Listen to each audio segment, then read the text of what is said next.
Assalamualaikum warahmatullahi wabarakatuh. Perkenalkan, saya Aniska Iswari, NIM G141700033.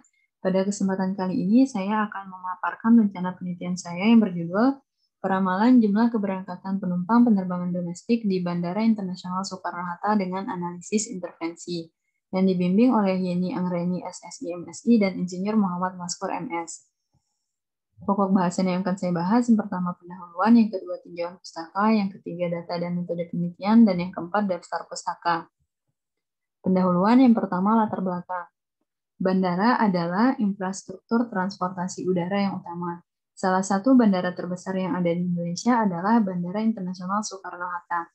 Bandara Internasional Soekarno-Hatta merupakan bandara udara utama yang melayani penerbangan domestik dan internasional untuk Jakarta, Indonesia.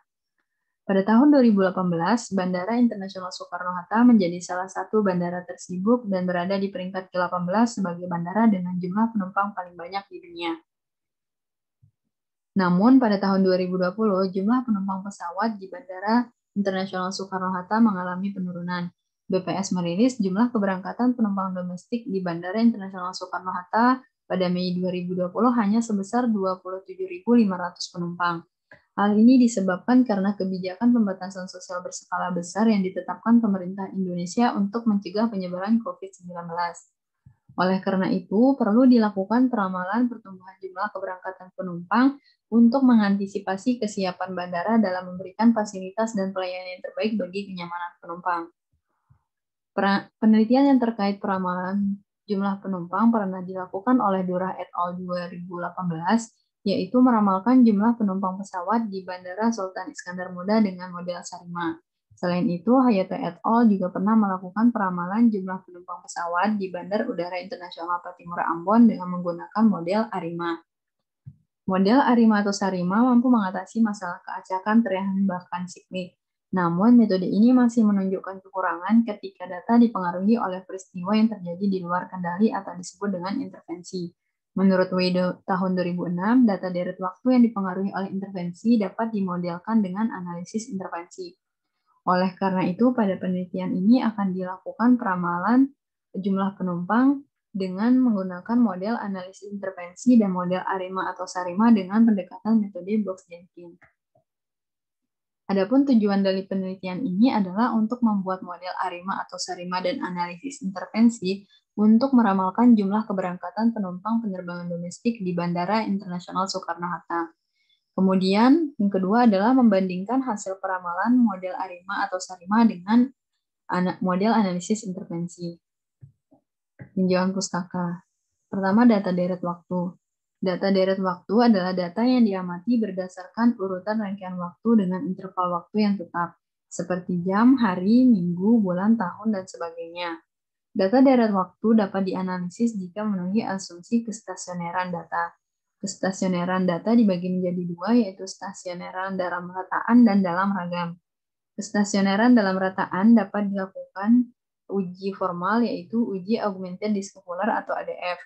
Jika data tidak stasioner dalam rataan, dapat diatasi dengan melakukan differencing atau pembedaan pada orde tertentu. Sedangkan untuk pemeriksaan kestasioneran dalam ragam dapat dilakukan dengan plot box shock. Data yang tidak stasioner dalam ragam dapat diatasi dengan menggunakan transformasi box shock. Model Arima. Model Arima merupakan model peramalan untuk data deret waktu yang menggabungkan model autoregressive ORDP, moving average ORDQ yang diikuti dengan differencing ORDD. Menurut W 2006, bentuk persamaan umum Arima adalah sebagai berikut. Jika data mempunyai pola musiman, maka model yang lebih tepat digunakan adalah model Sarima. Menurut W 2006, bentuk persamaan umum dari Sarima adalah sebagai berikut. Analisis intervensi. Analisis intervensi digunakan untuk data deret waktu yang dipengaruhi oleh kejadian luar yang menyebabkan perubahan pola data deret waktu. Tujuannya adalah untuk mengukur besar dan lamanya efek intervensi pada suatu data deret waktu. Menurut W 2006, bentuk umumnya adalah sebagai berikut. Analisis intervensi dibagi menjadi dua, yaitu intervensi fungsi step dan intervensi fungsi pulse. Intervensi fungsi step adalah intervensi yang terjadi dalam waktu yang panjang dan dinotasikan sebagai berikut. Sedangkan intervensi fungsi false adalah bentuk intervensi yang terjadi hanya dalam suatu waktu tertentu dan dinotasikan sebagai berikut, di mana T adalah waktu mulai terjadinya intervensi. Berdasarkan pola respon atau pengaruh intervensi dibagi menjadi 4 tipe. Yang pertama, intervensi gradual permanen. Yang kedua, intervensi gradual sementara. Yang ketiga, intervensi langsung permanen. Dan yang keempat adalah intervensi langsung sementara. Untuk pemilihan model, akan dilakukan uji diagnosis model dan pemilihan model terbaik. Untuk diagnosis model, akan dilakukan uji kebebasan sisaan dan uji sisaan berdistribusi normal. Uji kebebasan sisaan akan menggunakan statistik uji Legionbox, di mana tidak terdapat autokorelasi atau dikatakan saling bebas jika p-value lebih besar dari alfa. Sedangkan untuk uji sisaan berdistribusi normal akan menggunakan uji Kolmogorov-Smirnov. Sisaan tidak berdistribusi normal jika p-value kurang dari alfa. Pemilihan model terbaik. Kriteria yang digunakan untuk memilih model terbaik adalah yang pertama AIC. Model yang akan dipilih adalah model yang mempunyai nilai AIC terendah di antara semua model yang mungkin. Yang kedua adalah MSE atau mean square error. Penentuan model terbaik dapat dilakukan dengan membandingkan nilai mean square error. Semakin kecil nilai MSE menunjukkan data hasil peramalan semakin mendekati nilai aktual. Kemudian data dan metode penelitian. Data yang digunakan adalah data jumlah penumpang penerbangan domestik yang berangkat melalui Bandara Internasional Soekarno-Hatta dengan interval waktu bulanan yaitu dari Januari 2010 sampai Desember 2020 yang diambil dari website resmi BPS dan bersumber dari PT Angkasa Pura II. Adapun prosedur analisis data yang pertama adalah membuat plot data deret waktu untuk mengidentifikasi pola data. Yang kedua adalah membagi data menjadi dua, yaitu data training dan data testing. Data training dimulai dari Januari tahun 2010 sampai Agustus 2020. Dan data testing dimulai dari September sampai Desember 2020.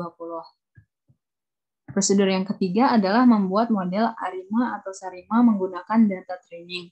Adapun tahapnya adalah melakukan pengecekan kestasioneran dalam ragam dan letakkan pada data. Jika data sudah stasioner, maka akan dilakukan identifikasi model ARIMA atau SARIMA dengan menggunakan grafik ACF dan VACF. Setelah didapatkan model sementara, maka akan dilakukan estimasi parameter dan uji signifikansi parameter. Kemudian selanjutnya adalah pemeriksaan diagnosis model. Jika tidak memenuhi asumsi, maka akan dilakukan identifikasi model kembali. Namun jika memenuhi, maka model tersebut akan digunakan untuk melakukan peramalan sebanyak data testing dan menghitung nilai MSE-nya.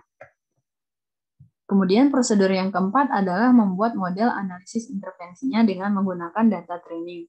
Tahapnya adalah yang pertama membagi data training menjadi dua, yaitu data sebelum intervensi dan data setelah intervensi. Data sebelum intervensi dimulai dari Januari 2010 sampai Maret 2020. Sedangkan data setelah intervensi dimulai dari April sampai Agustus 2020. Kemudian, data sebelum intervensi akan digunakan untuk membuat model YT dengan prosedur ARIMA atau SARIMA. Kemudian, setelah mendapatkan model YT terbaik, maka model tersebut akan digunakan untuk melakukan peramalan sebanyak data setelah terjadinya intervensi. Kemudian, menghitung sisaan, yaitu selisih antara hasil peramalan model YT dengan data setelah intervensi. Kemudian membuat grafik dari sisaan tersebut. Grafik sisaan tersebut akan digunakan untuk mengidentifikasi respon intervensi yaitu RDB, R, dan S. Kemudian setelah mendapatkan model sementara akan dilakukan estimasi parameter intervensi. Selanjutnya dilakukan pemeriksaan diagnosis model intervensi. Jika tidak memenuhi asumsi, akan dilakukan identifikasi respon kembali. Kemudian jika iya, maka model tersebut akan digunakan untuk melakukan peramalan sebanyak data testing, lalu menghitung nilai MSE-nya. Dan prosedur yang terakhir adalah membandingkan hasil peramalan model ARIMA atau SARIMA dan analisis intervensi dengan membandingkan nilai MSE. Kemudian daftar pustaka yang saya gunakan. Terima kasih.